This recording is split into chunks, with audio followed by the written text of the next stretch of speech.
Hello guys, in this video I am going to show you how to add a task that you want to accomplish to your Google Calendar application.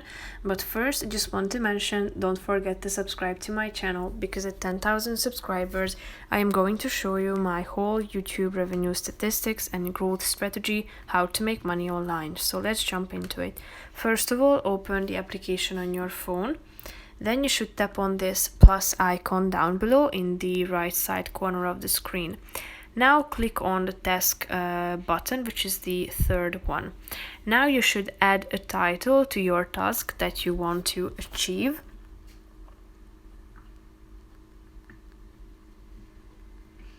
Then you need to add details.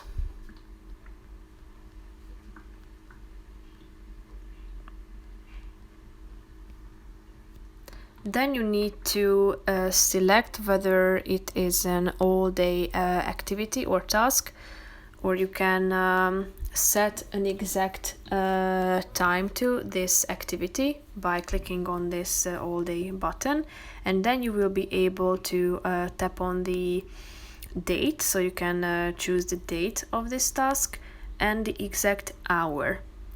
Now, if you have selected these options, you can also tap on the does not repeat button if it is if it's a one-time task that you want to accomplish, or you can also select whether you would like this to do every day, every week, month, or year. Or you can also add your own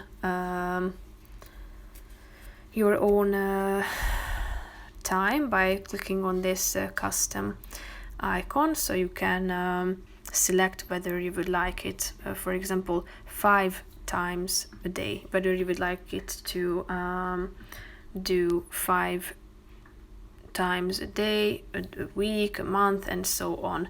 So you can select from these various options. You can save this by tapping on the done button in the upper right corner of the screen. So now, as you can see, it is set that it will be repeated every 5 months. Now, if you tap on the My Tasks icon, you can also add new items to your list. You can also add the new list by typing in whatever you like, and if you are done with all these steps and adding all these information and you would like to save them and complete this process, all you have to do is tapping on the save button in the upper right corner of the screen. So now, as you can see, this repeating task has been added to your daily schedule. So that's pretty much it for this video. I hope you found it helpful. If you did, consider subscribing, and see you in the next video. Bye bye.